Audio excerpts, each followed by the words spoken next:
Okay, Youth Summit, welcome. We're all finally gathered together. You've all received a unique opportunity to be able to attend a Youth Summit and be treated as consultants to help share your opinions about what you think can be done to get youth more involved in the saving and sharing of historic places. We can come together and learn more about history, like just outside of textbooks, and what it means to us in real life, which is something we usually don't get in school, and we get to apply like kind of what we learn in real life and actually help people who are in government and help people make decisions. And it kind of empowers youth to learn more about their culture and make an impact in their communities. The first item that you're going to be looking at is vandalism. How do we educate people about protecting the sites and preventing vandalism? As you'll see in the next 4 days, that the Chalkwind landscape is huge. It's more than just what's inside the borders of the National Park Service. Tourism and visitor experience. Young people, your generation, are not going to the parks like other generations did. Like my generation, the baby boomers. You know, it was all about going to national parks. And how can we reach out to your generation and get your generation excited about your national parks and preserving and protecting them?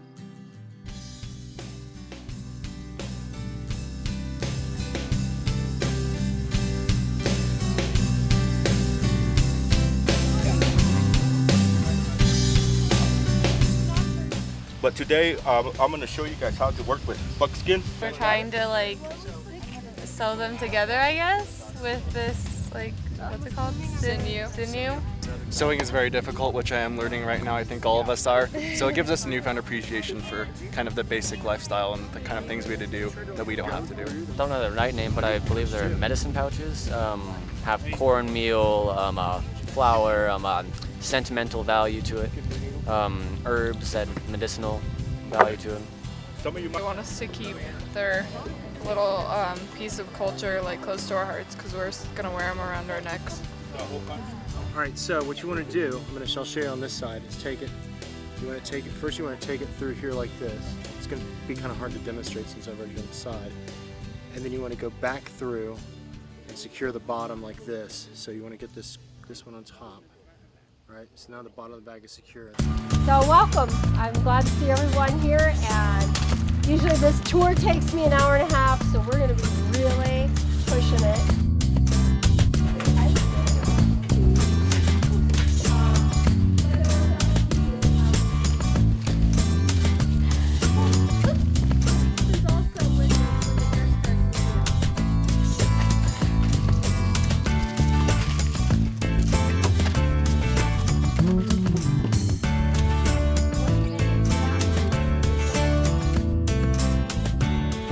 Built in 31 years. So look at that and imagine the workforce you must have had for 31 years. Those large beams that we saw as we walked through the rooms, they came from up north of Durango.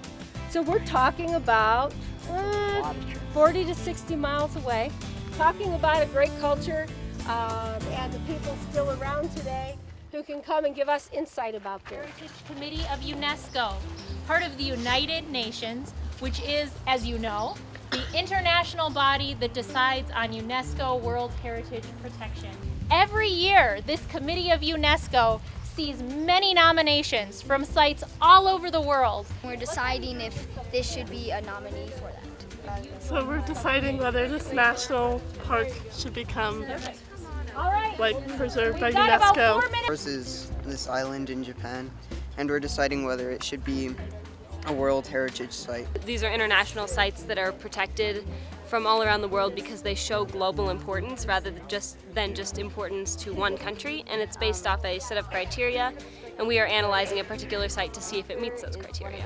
Vandalism does occur here. Looters and vandals would go into rooms in Egypt, around the country, in the Southwest as well, and try to find the treasures, try to find the artifacts, the cool, interesting stuff.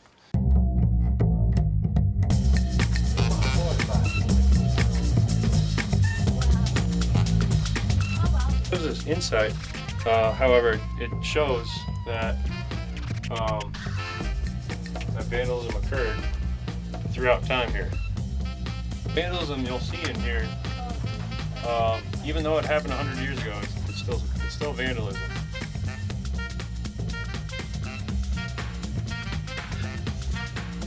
The park is so thrilled to have these new exhibits to better share the artifacts. Some of the artifacts that are on display here have never been on display to the public before. So we're gonna find exhibits in the new museum, and then we're gonna come up with activities or ideas for different learning styles to get kids involved to learn about the different sites. We're getting great ideas from students about what they would find interesting and what younger kids might find interesting. I just hope they have a better understanding that there are, different levels of preservation and protection, and that, sites and historic buildings can be listed on the state register or the national register, and that there are, boundaries, on national monuments, and there's boundaries on archaeological sites, and within that, you have to consider their historic context.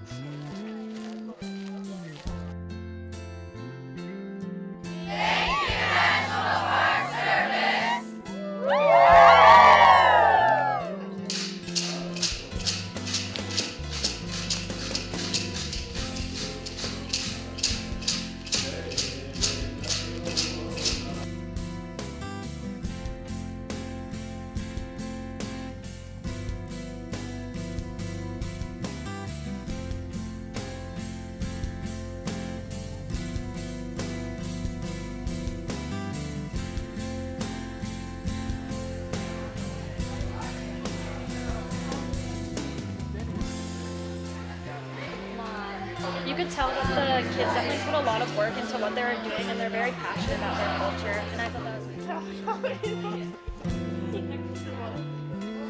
That we're going to then answer/present on Friday at a town hall. I wanted to come here because I wanted to learn about the past. In the future I could talk about what I learned. The most interesting thing is just how almost creative and thoughtful their things were. They weren't old-fashioned, some of the things that they have we still use today. We need to preserve these historical structures because if children come in to learn about possibly their ancestors, such as the Native Americans, or possibly they're related to the Aztecs, they can learn more about their family history and how they thought and how they learned. It was basically just a good way to start off our week because we could see the historical sites and get almost a look at the past.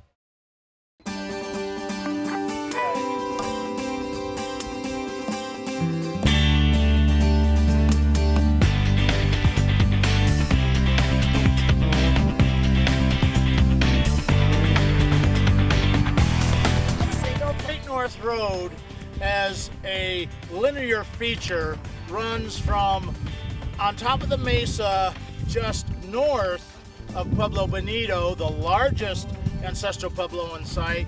We knew there were roads right around Chaco, but as we began doing broader surveys related to oil and gas development here in this broad region, we realized that these roads radiated out, and one of the most important and maybe most significant was the Great North Road.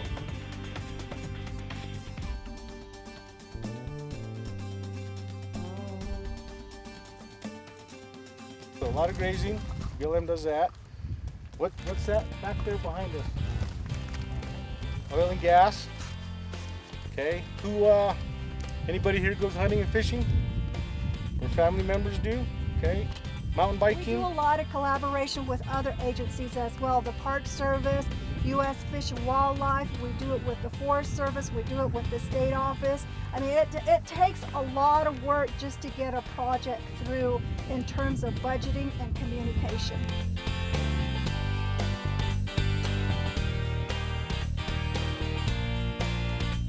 This is the Bistai Wilderness that was enlarged to include the Dana Zin Wilderness Study Area. And now they're going to enlarge it to include the fossil forest area. Within 10 miles of Chaco, they're proposing that there be no lights at night. And that affects not only the people that live in the area, but also the safety of drilling deep wells. You have to keep a rig going at night.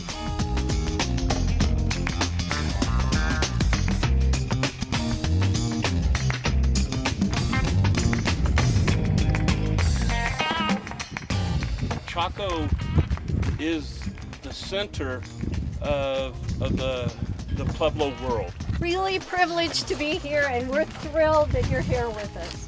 You're going to play resource managers, only for real. You're going to be doing resource management for the next 3 hours or so.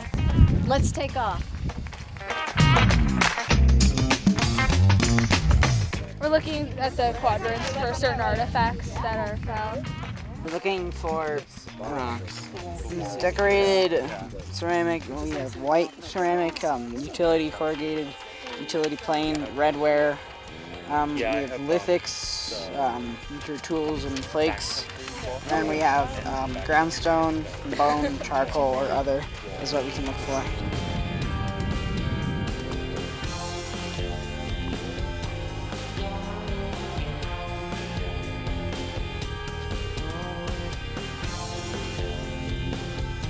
Whoa, this striped one? What does that count as? So there's like little parts of bowls and just all kinds of stuff. And since we're farther off the trail, there's a lot more artifacts than closer to the trail. Like all over the place. There's just Lots of different. you can see designs and decorations. And also it shows because we were close to the trail and there were a lot less artifacts, and now we're farther away.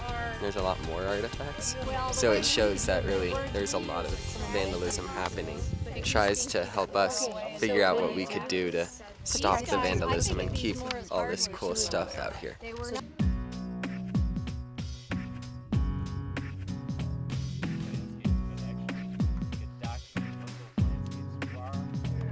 So we've been given a scenic quality evaluation form, and we're looking at the landscape around here, and we're rating it based on different aspects and features of scenery. Like the visual quality of this view as opposed to others. So. We're gonna look at the scenery and like the whole monument, and then we're gonna look at the descriptions and rate it from 1, 3, or 5, or like in between.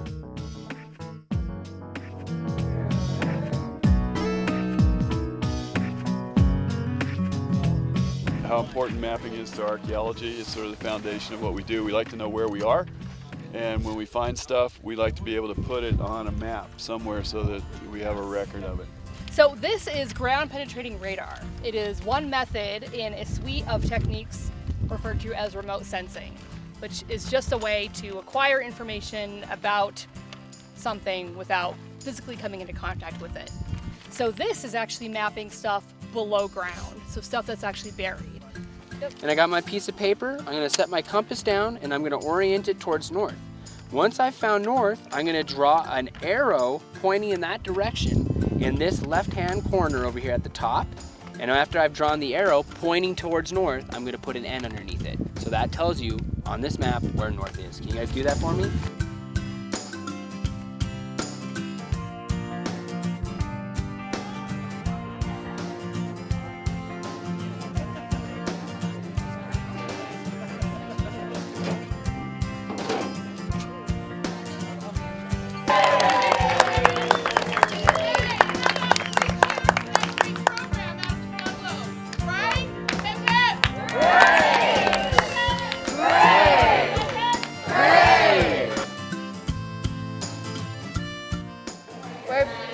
We're building.